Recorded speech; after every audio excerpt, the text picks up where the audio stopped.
One of these films used the last working Nazi Tiger tank on Earth. These are the 10 most realistic tank warfare movies ever made. 1951. Warner Brothers goes to Fort Knox and asks the Army if they can borrow some tanks. Not props, not mock-ups, actual Sherman tanks. And the Army says yes, because Fort Knox was home to the Armored Force School at the time, so they had plenty sitting around. The movie's called The Tanks Are Coming. It's got Steve Cochran in it, and it's basically a B movie. Lower budget, no big stars, the kind of thing that would play as the second feature at a theater, but what it had was access to real World War II equipment borrowed from the Patton Museum and actual troops from units stationed at Fort Knox. The story follows a tank platoon in France in 1944. And here's what's interesting about it. The movie doesn't pretend American tanks were invincible. There's this whole subplot about how Sherman tanks were getting cut to pieces by German Panthers. The film shows the crews having to use actual tactics, maneuvering to hit the Panthers from the side because they couldn't win head-to-head. It shows soldiers escaping from burning Shermans and then climbing into replacement tanks and going back out. Those weren't Hollywood inventions. That's how it actually worked. The film's full of authentic war armor, different variants of M4 Shermans, M32 recovery vehicles, even an M46 Patton. For a B movie made in 1951, it's definitely not bad. Not a classic by any means, but if you want to see what real American armor looked like in action, it's all there on screen. Billy Wilder made this in 1943, right after the British won at El Alamein. And I mean right after. The battle was so recent they just grabbed actual combat footage from El Alamein and stuck it in the movie. The British Army gave them Major David Lloyd as a technical advisor because he'd actually fought in North Africa. They made 1,200 uniforms, even though it's just a small story about a British officer hiding out in a Hotel Rommel's using his headquarters.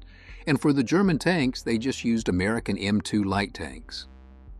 Years later, Quentin Tarantino talked about this movie and admitted it doesn't follow history at all.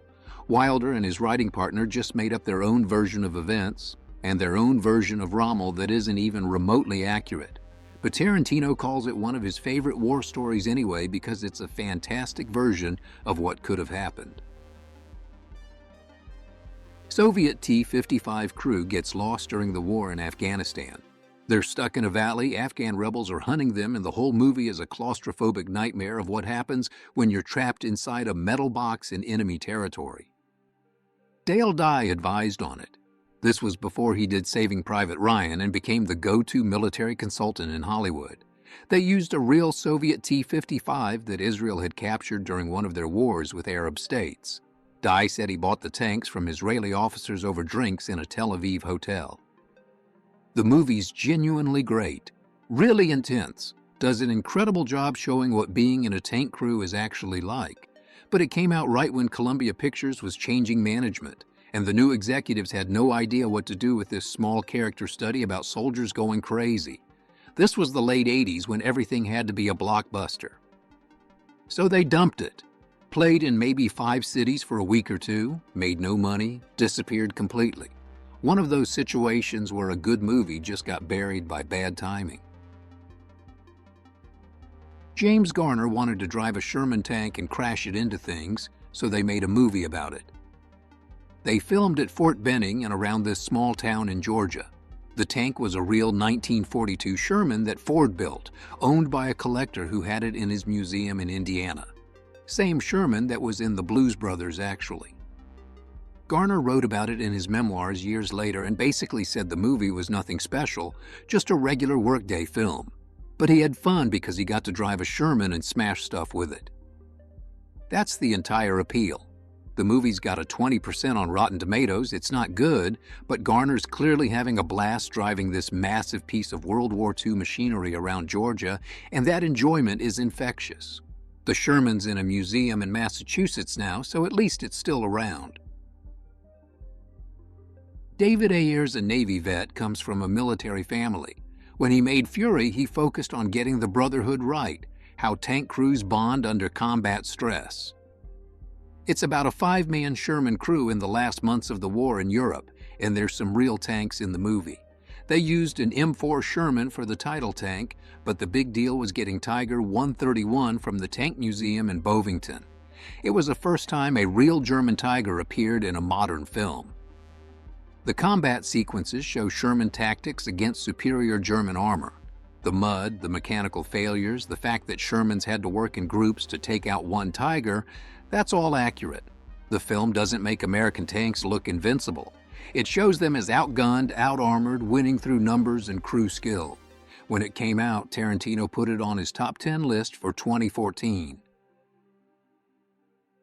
Humphrey Bogart made a tank movie in 1943 with a tank that had a name, Lulu Bell. And Lulu Bell was a real M3 Lee medium that the U.S. Army loaned out for the production. The Army didn't just give them one tank and walk away. The 4th Armored Division basically backed the whole film. They provided all the vehicles, they provided most of the extras you see on screen. You had actual M3 A1 Lees and M3 Stuart light tanks rolling around in the Libyan desert while Bogart played a tank commander whose crew was trying to find water and stay alive. The movie got 3 Oscar nominations and it starred some of Hollywood's biggest names from that era. But what made it work was that the Army was fully involved. Those weren't prop tanks, those were the real thing. When you watched Lulu Bell making a stand against the Africa Corps at that ruined temple, you were watching an actual tank doing tank things. Ken Anakin wanted to make an epic about the Ardennes offensive, the last major German push, over 80,000 American casualties, massive tank battles. He had Henry Fonda and Robert Shaw, big production, big ambitions. And he needed German King Tiger tanks that didn't exist anymore. So they took M47 Pattons, painted them gray, and slapped German crosses on the side. That was it. American tanks from the 1950s pretending to be German tanks from the 1940s. It wasn't fooling anyone who knew what a King Tiger actually looked like, but sometimes you work with what you can get. The movie got made, told the story of the Bulge, and nobody really cared that the tanks were completely wrong. This one won 7 Oscars, including Best Picture. George C. Scott played Patton, from his first victory over Rommel's tanks all the way to getting fired, and the whole thing was positioned as a prestigious historical epic. They had the same problem every other production had: no German tanks. So they used M48 Patton 3s and painted them beige. Here's what's funny about that. The M48 was named after George Patton. So in a movie about Patton, they used tanks named after Patton to play the German tanks that Patton fought against. The irony apparently didn't bother anyone because the movie swept the Oscars. Clint Eastwood did this weird heist movie set during World War II where soldiers rob a bank. Donald Sutherland played a hippie tank commander who acted like he was in a completely different film than everyone else. The whole thing was trippy historical fiction that didn't care about accuracy. But they needed working tanks, Shermans and Tigers. And in 1970, where do you find those? Turns out, in Yugoslavia. The Yugoslavian army still had Shermans sitting around, so they shot most of the film there. For the German Tigers, they took Soviet T-34s and modified them to look close enough. Eastwood said later that MGM butchered the film in the editing room, cut out scenes that would have given the characters more depth. But what survived became this cult classic, and at least the tanks were real, even if the Tigers were actually T-34s in disguise. Richard Attenborough adapted the book about Operation Market Garden, failed Allied drop of 35,000 men trying to secure bridges in the Netherlands. The cast alone was insane. Michael Caine, Sean Connery, Robert Redford, Laurence Olivier, Gene Hackman. They needed Panther tanks for the German armored divisions. Panthers didn't exist by 1977, so they used Leopard tanks that weren't even built until 1965 and tried to disguise them. And here's the really good part. They only had 4 actual Sherman tanks for the entire production. The rest of the Shermans you see on screen were plastic molds built on top of Volkswagen Beetle chassis. But it looked convincing enough. The movie told the story of Market Garden with whatever equipment they could scrape together, and people actually bought it.